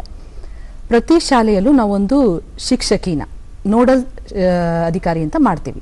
ಆಕೆಗೆ ನಾವು ಎಲ್ಲ ಟ್ರೈನಿಂಗ್ ಕೊಡ್ತೀವಿ, ಗುಡ್ ಟಚ್, ಬ್ಯಾಡ್ ಟಚ್, ಇದು ಹೇಗೆ how to make awareness, how to spread awareness, ಯಾವ ಥರ ಕಾಯ್ದೆ ಬಗ್ಗೆನೂ ಸಹ, ಯಾವ ಥರ ಈಗ 14 to 18 years ಕೆಲವು ಪ್ರಸಂಗಗಳು ತಂದೆ ತಾಯಿ ಫೋರ್ಸ್ ಮಾಡಿ ಆಗೋ ಚೈಲ್ಡ್ ಮ್ಯಾರೇಜಸ್ ಇದೆ, ಕೆಲವು ಮಕ್ಕಳು ಗೊತ್ತಿಲ್ಲದಲ್ಲೇ ಎಲೋಪ್ ಆಗೋ ಕೇಸಸ್ ಇರುತ್ತೆ. ಅಂಥ ಕೇಸಸ್ನ ನಾವು ಸ್ಕೂಲ್ ಲೆವೆಲಲ್ಲಿ 14 to 18 years ಇವ್ರನ್ನ ಅಡ್ರೆಸ್ ಮಾಡಿದ್ರೆ ಇದು ಎಷ್ಟು ಶಿಕ್ಷೆಗೆ ಅರ್ಹ ಇರುತ್ತೆ, ನೀವು ಈ ಥರ ಮಾಡಿದ್ರೆ ನಿಮ್ಮ ಮುಂದೆ ಯಾವ ಥರ ಆಗ್ಬೋದು, ಈ ಥರ ಅವೇರ್ನೆಸ್ ಸ್ಪ್ರೆಡ್ ಮಾಡೋಕ್ಕೆ ನಾವು ಒಂದು ಟೀಚರ್ನ ಟ್ರೈನ್ ಮಾಡ್ತೀವಿ. ಆ ಟೀಚರು ಅವರ ಶಾಲೆಗಳಲ್ಲಿ ಸ್ಕೂಲಲ್ಲಿ ಮಕ್ಕಳಿಗೆ 1-to-1 ಅಡ್ರೆಸ್ ಮಾಡ್ತಾರೆ. ಈಗ ನಾವು ಹೋಗಿ ಅವ್ರು ಟ್ರೈನಿಂಗ್ ಮಾಡೋಕ್ಕಿಂತ ಅವರ ಶಿಕ್ಷಕಿಯಿಂದ ಬಂದಾಗ ಅವರಿಗೆ ಕ್ಲೋಸ್ನೆಸ್ ಜಾಸ್ತಿ, ಮತ್ತೆ ಮಕ್ಕಳಿಗೆ ಕಾಂಟ್ಯಾಕ್ಟ್ ಅಲ್ಲಿ ಇರ್ತಾರೆ. ಮಕ್ಕಳದ್ದು ಏನೇ ಸಮಸ್ಯೆ ಇದ್ರು ಅಥವಾ ಮನೇಲಿ ಏನಾರ ಫೋರ್ಸ್ ಮಾಡ್ತಾ ಇದ್ರು ಅವ್ರು ಬಂದು ಆ ಶಿಕ್ಷಕಿಗೆ ಹೇಳ್ಬೋದು. ಆ ಥರ ಒಂದು ನಾವು ಸಿಸ್ಟಮ್ ನೆಟ್ವರ್ಕ್ನ ಡೆವಲಪ್ ಮಾಡ್ತಾ ಇದ್ವಿ ಶಾಲೆಗಳಲ್ಲಿ ಅಡ್ರೆಸ್ ಮಾಡೋದಕ್ಕೆ. ಮತ್ತೊಂದು ಸ್ಕೀಮ್ ಶಿಕ್ಷಣ ಇಲಾಖೆಯಲ್ಲಿ ಆಲ್ರೆಡಿ ಮಾಡ್ತಾ ಇದ್ದಾರೆ, ನಾವು ಅದಕ್ಕೆ ಒಂದು ಜಾಯ್ನಿಂಗ್ ಹ್ಯಾಂಡ್ಸ್ ಮಾಡ್ತಾ ಇದೀವಿ. ಏನಂದ್ರೆ ಡ್ರಾಪ್ ಔಟ್ ಮಕ್ಕಳು, ಎಸ್ಪೆಷಲಿ ಈ ಡ್ರಾಪ್ ಔಟ್ ಮಕ್ಕಳು ಹೆಣ್ಮಕ್ಳು ಈಗ ಒಂದು ಶಾಲೆಯಿಂದ ಡ್ರಾಪ್ ಔಟ್ ಆದ್ರು ಅಂದ್ರೆ ಅವ್ರು ನೆಕ್ಸ್ಟ್ ಮದುವೆ ಮಾಡ್ತಾರೆ ಅವ್ರ ಮನೆಯಲ್ಲಿ ಅನ್ನೋದು ಒಂದು ಪ್ರತೀತಿ. ಅದಕ್ಕೇನಂದ್ರೆ ಡ್ರಾಪ್ ಔಟ್ ಮಕ್ಕಳನ್ನ ಫಾಲೋ ಅಪ್ ಮಾಡೋದು, ಅವ್ರನ್ನ ಮತ್ತೊಮ್ಮೆ ಶಾಲೆಗೆ ತರೋದು, ಅವ್ರ ಮೇಲೆ ಒಂದು ನಿಗಾ ಇಡೋದು, ಅಂತ ಮನೆಗಳಿಗೆ ಅವೇರ್ನೆಸ್ ಸ್ಪ್ರೆಡ್ ಮಾಡೋದು, ಈ ತರ ಒಂದು ಸ್ಕೀಮ್ಸ್ ನ ನಾವು ಮಾಡ್ತಾ ಇದೀವಿ ಗೌರ್ಮೆಂಟ್ ಇಂದ. ಸೊ ಈ ತರ ಒಂದು ಶಿಕ್ಷಣ ಇಲಾಖೆ ಮತ್ತು ನಮ್ಮ ಇಲಾಖೆ ಎಲ್ಲಾ ಇಲಾಖೆಗಳ ಸಹಯೋಗದಿಂದ ವಿ ಆರ್ ಡೂಯಿಂಗ್. ಇನ್ನೊಂದು, ಶಾಲೆಗಳಲ್ಲಿ ಮಕ್ಕಳಿಗೆ ಸಮಗ್ರ ಲೈಂಗಿಕ ಶಿಕ್ಷಣದ ಅವಶ್ಯಕತೆ ಇದೆ. ಅದನ್ನ ಹೆಚ್ಚು ಹೆಚ್ಚು ಗಮನ ಹರಿಸಿದ್ರೆ ಇಂಥ ಒಂದು ತಪ್ಪುಗಳನ್ನ ಕೊಂಚ ಮಟ್ಟಿಗೆ ತಡೆ ಹಿಡಿಬಹುದು ಅನ್ನೋ ಅಭಿಪ್ರಾಯ ಕೂಡ ಇದೆ. ತುಂಬಾ ಇಂಪಾರ್ಟೆಂಟ್. ಇನ್ನು ಸರ್ಕಾರಕ್ಕೆ ತುಂಬಾ ಅವಕಾಶಗಳಿದೆ. ಇವಾಗ ನಾವು ಎಲ್ಲ ಸ್ಕೀಮ್ನ ಆಧಾರ್ಗೆ ಲಿಂಕ್ ಮಾಡಿಕೊಂಡು, ಈಗ ಒಂದು ಮಗುಗೆ ಒಂದು ಶಾಲೆಗೆ ಸೇರಿದ್ರೆ ಒಂದು UID ಅವ್ರಿಗೊಂದು ಐಡೆಂಟಿಫಿಕೇಶನ್ ನಂಬರ್ ಕೊಡೋದಕ್ಕೆ ಅದು ತಯಾರಿ ನಡೀತಾ ಇತ್ತು. ಈಗ ಆಗಿದೆ ಅನ್ಕೊಂಡಿದ್ದೀನಿ. ಟ್ರ್ಯಾಕ್ ಮಾಡ್ತಾರೆ ಅವ್ರ ಕೊನೆ ಓದೋದು, ಡಿಗ್ರಿ, ಪೋಸ್ಟ್ ಗ್ರಾಜುಯೇಟು ಎಲ್ಲದಕ್ಕೂ. ಎಲ್ಲಾದ್ರೂ ಒಂದು ಮಗು ಶಾಲೆಯಿಂದ ಬಿಟ್ಟು ಹೋಯ್ತು ಅಂತ ಹೇಳಿದ್ರೆ ಅವರು they have to track it. ಯಾವ್ದು ಕಾರಣಕ್ಕೆ? ಹೆಲ್ತ್ ರೀಸನ್ ಇದ್ರೆ health department can step in ಅಲ್ವಾ. ಎಜುಕೇಶನ್ನು, ಪವರ್ಟಿ ಇದ್ರೆ ಇಲ್ಲ, ಇದೆಲ್ಲಾನು ಅವ್ರಿಗೆ ಸಪೋರ್ಟ್ ಇದ್ರೂ ಚೈಲ್ಡ್ ಮ್ಯಾರೇಜ್ನ ಎನ್ಕರೇಜ್ ಮಾಡೋ ಅಥವಾ ಮಾಡಿರ್ತಾರಲ್ಲ ಅಂಥವ್ರಿಗೆ I think government should stop all the benefits. Prove ಆದ ಕೇಸ್ಗಳಲ್ಲಿ ನೀವು ಯಾವ ರೀತಿಯ ಒಂದು ಬೆನಿಫಿಟ್ಸ್ ಅಂದರೆ ಈಗ ಸ್ಕೀಮ್ಗಳಲ್ಲಿ ತುಂಬ ಕೊಡ್ತಿರ್ತಾರೆ, ಅದು PDF ಇರ್ಬೋದು, ಗೃಹಲಕ್ಷ್ಮಿ ಅಂತ ಗ್ಯಾರಂಟಿ ಸ್ಕೀಮ್ಸ್ ಇರ್ಬೋದು, ಎಲ್ಲಾನು ಕಟ್ ಮಾಡಬೇಕು. ಅವಾಗ ಒಂದು ಅವೇರ್ನೆಸ್ ಬರ್ಬೋದು. ಇಲ್ಲ, ಇದು ಇಡೀ ಕುಟುಂಬಕ್ಕೆ, ಆ ಹೆಣ್ಣು ಮಗಳಿಗೆ ಇವರು ಹೇಳ್ತಾ ಇದ್ರು ರಿಪೋರ್ಟ್ ಅಂಡರ್ ಏಜ್ದಾಗಿರುತ್ತೆ, ಬರೋ ಅಷ್ಟೊತ್ತಿಗೆ ತುಂಬಾ ಅಂಡರ್ ರಿಪೋರ್ಟೆಡ್ ಆಗುತ್ತೆ. ವಿಮೆನ್ ಹೆಲ್ತ್ ಅನಿಮಿಕ್ ಆಗೋದು ಇದೆಲ್ಲ ಇದೇ ಕಾರಣಕ್ಕೇನೆ. ಒಂದು ತಾಯಿ ಮದುವೆ ಆಗಿರ್ಲಿ, ಅನ್ವೆಡ್ ಆರ್ ಮ್ಯಾರಿಡ್, ಒಂದು ಮಗುನ ರಸ್ತೆನಲ್ಲೋ ಅಥವಾ ಕಸದ ತೊಟ್ಟಿಗೆ ಬಿಸಾಕ್ತಾಳೆ ಅಂತ ಹೇಳಿದ್ರೆ ಅವಳು ಯಾವ ಮನಸ್ಥಿತಿಲಿ ಇರ್ಬೇಕು ಪಾಪ ಅಲ್ವಾ. ಅಷ್ಟೊಂದು ಕಷ್ಟ ಇದೆ. ಈಗ ಒಂದು ನೀನು ಚೈಲ್ಡ್ ಮ್ಯಾರೇಜ್ನ ಎನ್ಕರೇಜ್ ಮಾಡಿಬಿಟ್ಟಿದ್ಯಾ ಅಂತ ಹೇಳಿದ್ರೆ ಅದೊಂದು ಹೀನಸ್ ಕ್ರೈಮ್ ಅಂತ ಹೇಳ್ತೀನಿ ನಾನು. ಅದನ್ನ ಮಾಡಿದವ್ರಿಗೆ ಸರ್ಕಾರ ಪನಿಷ್ ಮಾಡಬೇಕಾಗತ್ತೆ. ಅಟ್ಲೀಸ್ಟ್ ಒಂದು ಕೆಲವಾರು ವರ್ಷಗಳಾರು ಸಸ್ಪೆಂಡ್ ಮಾಡಬೇಕು ಬೆನಿಫಿಟ್ಸ್ನ. ಅವ್ರಿಗೆ ಎಲ್ಲ ತಗೊಂಡೇ ಹೋಗ್ತಾ ಇದ್ರೆ ಅವ್ರಿಗೆ ಬರೋದೇ ಇಲ್ಲ. ಆಯ್ತು, ನಡೆಯುತ್ತೆ, ಕಾನೂನಿದೆ, ಅದನ್ನ ಸರ್ಕಮೆಂಟ್ ಮಾಡ್ತೀವಿ, ಇಲ್ಲಾಂದ್ರೆ ಎಲ್ಲರೂ ಬಾಯಿ ಮುಚ್ಚಿಸ್ತೀವಿ, ಅದು ಆಯ್ತು, ಜೈಲ್ಗೆ ಹೋಗಿ ಬರ್ತೀನಿ. ಮತ್ತೆ ಅದು ಬೇರೆಯವ್ರಿಗೆ ನಾನು ಏನ್ ಮೆಸೇಜ್ ಕೊಡ್ತಾ ಇದ್ದೀನಿ? ಹಾಗಾದ್ರೆ ಅದು ತಪ್ಪು ಮಾಡಿದಾಗ ಪನಿಷ್ಮೆಂಟ್ ಇರಬೇಕಾಗತ್ತೆ. ಬಟ್ ನನಗೆ ಸ್ಟ್ಯಾಟಿಸ್ಟಿಕ್ಸ್ ನೋಡ್ತಿದ್ದಾಗ ಶಿವಮೊಗ್ಗದಲ್ಲೂ ಇದೆಯಲ್ಲ ಅನ್ನಿಸ್ಬಿಡ್ತು. ಚಿತ್ರದುರ್ಗದಲ್ಲಿ ನಾವು ಎಂತೆಂಥ ಪೊಲಿಟಿಷಿಯನ್ ರಾಜಕಾರಣಿಗಳನ್ನ ಈ ಸ್ಟೇಟ್ ಕೊಟ್ಟಿರೋ ಅಂತಹ ಡಿಸ್ಟ್ರಿಕ್ಟ್ಸ್ ಅಲ್ಲಿ ಆಗ್ತಿಲ್ಲ ಅಂತ ಹೇಳಿದ್ರೆ ನನಗನ್ಸುತ್ತೆ ರಾಜಕಾರಣಿಗಳು ತುಂಬಾನೇ ಇನ್ವಾಲ್ವ್ ಆಗ್ಬೇಕಾಗತ್ತೆ. ಮ್ಯಾಮ್, ನೀವು ಹೇಳಿದ್ರಿ ಶಾಲೆ ಹಂತದಲ್ಲೇ ಇದಕ್ಕೆ ಅವೇರ್ನೆಸ್ ಮೂಡಿಸುವಂಥ ಕೆಲಸಗಳಾಗಬೇಕು ಅಂತ. ಸೊ ನಿಮ್ಮ ಇಲಾಖೆ ಮತ್ತು ಶಿಕ್ಷಣ ಇಲಾಖೆ ಸಮನ್ವಯದಲ್ಲಿ ಯಾವ ರೀತಿ ಕಾರ್ಯಕ್ರಮಗಳನ್ನು ರೂಪಿಸ್ತಾ ಇದೆ ಈ ನಿಟ್ಟಿನಲ್ಲಿ ಅಂತ? ನಮಗೆ ನವೆಂಬರ್ ಮಂತಲ್ಲೇ ನಮ್ಮ ಸೆಕ್ರೆಟರಿ ಮೇಡಮ್ ಮತ್ತು ಶಿಕ್ಷಣ ಇಲಾಖೆ ಸೆಕ್ರೆಟರಿ ಮೇಡಮ್ ಅಧ್ಯಕ್ಷತೆಯಲ್ಲಿ ಮೀಟಿಂಗ್ ನಡೀತು. ಅದರ ಪ್ರಕಾರ ನಾವು ಒಂದು SOP ಸ್ಟ್ಯಾಂಡರ್ಡ್ ಆಪರೇಟಿವ್ ಪ್ರೊಸೀಜರ್ಸ್ ಮಾಡ್ಕೊಂಡಿದ್ದೀವಿ. ಅದರಲ್ಲಿ ನಾನು ನಿಮಗೆ ಹೇಳ್ದಂಗೆ ಒಂದು ಕಂಪೋನೆಂಟು ನಮ್ಮ ಪ್ರತಿ ಶಾಲೆಯಲ್ಲಿ ಒಂದು ನೋಡಲ್ ಶಿಕ್ಷಕಿನ ಗುರುತಿಸೋದು, ಅವರಿಗೆ ನಾವು ನಮ್ಮ ಇಲಾಖೆಯಿಂದ ಟ್ರೈನಿಂಗ್ ಕೊಡೋದು. ನಮ್ಮ ಇಲಾಖೆಯಿಂದ ಸ್ಪೆಸಿಫಿಕ್ಕಾಗಿ ಯಾವ್ದಾವುದು ಕಾಯ್ದೆಗಳು, ಬಾಲ್ಯ ವಿವಾಹ ತಡೆ ಕಾಯ್ದೆ, ಪೋಕ್ಸೋ ಕಾಯ್ದೆ ಮತ್ತು ಮಕ್ಕಳ ಸೇಫ್ಟಿ ಬಗ್ಗೆ ಏನೇನು ಕಾಯ್ದೆ ಇದೆ ಅದನ್ನು ನಾವು ಟ್ರೈನಿಂಗ್ ಕೊಡ್ತೀವಿ ಆ ಟೀಚರ್ಸಿಗೆ. ನಂತರ ಟೀಚರ್ಸ್ ಹೋಗಿ ಅಲ್ಲಿ ಮಕ್ಕಳನ್ನ ಅಡ್ರೆಸ್ ಮಾಡ್ತಾರೆ. ಅದನ್ನು ನಾವು time to time follow up ಮಾಡ್ತೀವಿ. ಚೈಲ್ಡ್ ಡ್ರಾಪ್ ಔಟ್ಸ್ನ ನಾವು ಫಾಲೋ ಅಪ್ ಮಾಡ್ತೀವಿ. ಸೊ ಈ ಥರ ಸಮನ್ವಯದಲ್ಲಿ ನಾವಿಬ್ಬರು ಶಿಕ್ಷಣ ಇಲಾಖೆ ಮತ್ತು ಮಹಿಳಾ ಮಕ್ಕಳ ಕಲ್ಯಾಣ ಇಲಾಖೆ ಇಬ್ಬರು ಒಡಗೂಡಿ ನಾವು ಮಾಡ್ತಾ ಇದ್ದೀವಿ. ಇದು ಒಳ್ಳೆ ರಿಸಲ್ಟ್ ತರುತ್ತೆ ಅಂತ ವಿ ಆರ್ ಇಶ್ಯೂಯಿಂಗ್. ಮತ್ತು ಮತ್ತೊಂದು ನಮ್ಮ ಮಾನ್ಯ ಮುಖ್ಯಮಂತ್ರಿಗಳು, ಉಪಮುಖ್ಯಮಂತ್ರಿಗಳು ಮತ್ತು ನಮ್ಮ ಮಾನ್ಯ ಸಚಿವರ ಫ್ಲ್ಯಾಗ್ಶಿಪ್ ಪ್ರೋಗ್ರಾಮ್ ಒಂದು ಸ್ಟಾರ್ಟ್ ಮಾಡಿದ್ದೀವಿ ಲಾಸ್ಟ್ ಮಂತಲ್ಲಿ. ಅಕ್ಕಾಪಡೆ ಅಂತ ಒಂದು ಸ್ಟಾರ್ಟ್ ಮಾಡಿದ್ದೀವಿ. ಅಕ್ಕಾಪಡೆಯಲ್ಲಿ ಏನಂದರೆ ನಮ್ಮ ಪೊಲೀಸ್ ಅಧಿಕಾರಿಗಳಿರ್ತಾರೆ, ನಮ್ಮ ಇಲಾಖೆ ಮಕ್ಕಳ ರಕ್ಷಣಾ ಇಲಾಖೆ ಅಧಿಕಾರಿಗಳು, ಮಹಿಳಾ ಇಲಾಖೆ ಅಧಿಕಾರಿಗಳು ಎಲ್ಲ ಇರ್ತಾರೆ. ನಮ್ಮದು ಸಹಾಯವಾಣಿ ಇದೆಯಲ್ಲ 1098 ಅಥವಾ ಮಹಿಳಾ ಸಹಾಯವಾಣಿ ಅಂತಲೂ ಇರುತ್ತೆ 181, ಅದಕ್ಕೆ ಕಾಲ್ ಬಂದರೆ ಸಾಕು, ನಾವು ಇಮಿಡಿಯೇಟ್ ಅಟೆಂಡ್ ಮಾಡ್ತೀವಿ. ಮ್ಯಾಮ್, ನೀವು ಹೇಳಿದ್ರಿ ಮೀಡಿಯಾ ಮೂಲಕ ಸಾಕಷ್ಟು ಜಾಗೃತಿಯನ್ನು ಮೂಡಿಸಬಹುದು ಅಂತ. ಸರ್ಕಾರ ಬೇರೆ ಬೇರೆ ರೀತಿಯಾದಂತಹ ಜಾಗೃತಿ ಕಾರ್ಯಕ್ರಮಗಳನ್ನ ಜಾರಿಗೆ ತಂದರೂ ಕೂಡ ಅಷ್ಟರ ಮಟ್ಟಿಗೆ ನಮಗೆ ಫಲಿತಾಂಶಗಳು ಸಿಗ್ತಾ ಇಲ್ಲ. ಸೊ ನಿಮ್ಮ ಪ್ರಕಾರ ಜಾಗೃತಿಯ ರೂಪುರೇಷೆಗಳೇನಾದರೂ ಚೇಂಜ್ ಆಗಬೇಕಾ, ಯಾವ ರೀತಿ ಬದಲಾವಣೆಗಳನ್ನ ಮಾಡಬೇಕು ಅಂತ ನಿಮಗನ್ಸುತ್ತೆ ಅಂತ? ಅಂದರೆ ಡೆವಲಪ್ಮೆಂಟ್ ಇಶ್ಯೂಸ್ಗೆ ಸಸ್ಟೈನ್ಡ್ ಕವರೇಜ್ ಬೇಕಾಗುತ್ತೆ. ಅದು ಸರ್ಕಾರಿ ಮಾಧ್ಯಮಗಳಲ್ಲಿ ಮಾತ್ರ ಆದರೆ ಆಗೋದಿಲ್ಲ, ಪಾಪ್ಯುಲರ್ ಮೀಡಿಯಾ ಹೌಸಸ್ಸಲ್ಲೂ ಆಗಬೇಕಾಗತ್ತೆ. ಗೌರ್ಮೆಂಟ್ ಎಲ್ಲ ಎಡಿಟರ್ಸು ಹೆಡ್ ಆಫ್ ಇದನ್ನು ಕರೆದು ಒಂದು ರಿಕ್ವೆಸ್ಟ್ ಅಂತ ಹೋಗಬೇಕಾಗತ್ತೆ. ಆಮೇಲೆ ಮಾಸ್ ಮ್ಯಾರೇಜಸ್ ಮೇಲೆ ಗಮನ ಕೊಡಬೇಕಾಗತ್ತೆ. ಆವಾಗ ಮೀಡಿಯಾದವ್ರನ್ನ ಅಲರ್ಟ್ ಮಾಡಿ, ಇವಾಗ ನೋಡಿ ಧರ್ಮಸ್ಥಳದಲ್ಲಿ ಮಾಸ್ ಮ್ಯಾರೇಜ್ ಆಗುತ್ತೆ, ಅಲ್ಲೆಲ್ಲ ಅವರು ಏಜ್ ಸರ್ಟಿಫಿಕೇಟು ನೋಡಿ ಆ ಥರ ತಗೋತಾರೆ. ಏಜ್ ಸರ್ಟಿಫಿಕೇಟು ನೀವು ಆಧಾರ್ ಇಲ್ಲದೆ, ಆಮೇಲೆ ರಿಜಿಸ್ಟ್ರೇಷನ್ ಆಫ್ ಮ್ಯಾರೇಜು, ಎಷ್ಟು ಮ್ಯಾರೇಜಸ್ಸು ಆಗ್ತಾ ಇದೆ, ರಿಜಿಸ್ಟ್ರೇಷನ್ ಎಷ್ಟು ಆಗ್ತಾ ಇದೆ, ಆ ಡೇಟಾ ಎಲ್ಲ ನಮಗೆ ಸರಿಯಾಗಿ ಸಿಗ್ತಾ ಇಲ್ಲ. ಇಲ್ಲಿ ನಾವು ಫಾರಿನ್ಗೆ ಹೋಗಬೇಕು ಅಂದಾಗ ಮ್ಯಾರೇಜ್ ಸರ್ಟಿಫಿಕೇಟ್ ಬೇಕು ಅಥವಾ ಅದು ಪಾಸ್ಪೋರ್ಟ್ಗೋ ಏನಕ್ಕಾರು ಬರುತ್ತೆ. ಸೊ ಈ ರೀತಿ ಅಟ್ ಎವ್ರಿ ಲೆವೆಲ್ ಮೀಡಿಯಾದವ್ರನ್ನ ಇನ್ವಾಲ್ವ್ ಆಗಬೇಕಾಗತ್ತೆ. ಅವಾಗ ಒಂದು ಅವೇರ್ನೆಸ್ಸು, ಒಂದು ಈಗ ಟೋಟಲ್ ಪ್ರಾಹಿಬಿಷನ್ ಒಂದು ಇದಕ್ಕೇನೆ ಒಂದು ಬೋರ್ಡ್ ಇದೆ, ಹಾಗಂತ ಕುಡಿಯೋರು ಕಮ್ಮಿ ಆಗಿದ್ದಾರೆ, ಲಿಕ್ಕರ್ ಜಾಸ್ತಿ ಸೇಲೇ ಆಗ್ತಾ ಇದೆ. ನಾವು ಈ ಇಶ್ಯೂ ಮಾತಾಡಿದಾಗ ನಮಗನ್ಸುತ್ತೆ ಏನು ಮೀಡಿಯಾ, ಅಲ್ಲೂ ನೋಡಿ ಗೌರ್ಮೆಂಟ್ ಟೆಂಪರೆನ್ಸ್ ಬೋರ್ಡ್ ಅಂತ ಇರೋದು. ಟೆಂಪರೆನ್ಸ್ ಬೋರ್ಡಲ್ಲಿ ನಾವು ಆಲ್ಕೋಹಾಲ್ ಏನು ನಾವು ಇದು ಮಾಡೋಕ್ಕಾಗಿಲ್ಲ ಅಲ್ಲ. ಸೊ ಸರ್ಕಾರದಲ್ಲೂ ದ್ವಂದ್ವ ಪಾಲಿಸಿಗಳಿರುತ್ತೆ, ತುಂಬ ಚೆನ್ನಾಗಿರುತ್ತೆ, ಸ್ಕೀಮ್ಸ್ಗಳು ತುಂಬ ಚೆನ್ನಾಗಿರುತ್ತೆ. ಬಟ್ ಇದೆಲ್ಲದರ ಜೊತೆಗೆ ಸಮಾಜಕ್ಕೊಂದು ಕರ್ತವ್ಯ ಅಂತ ಇದೆಯಲ್ಲ. ಇಡೀ ಸೊಸೈಟಿನ ಒಂದು ಮ್ಯಾರೇಜ್ ಅಂದ್ರೆ ಒಂದು 10 ಜನ ಬರಲ್ವಾ?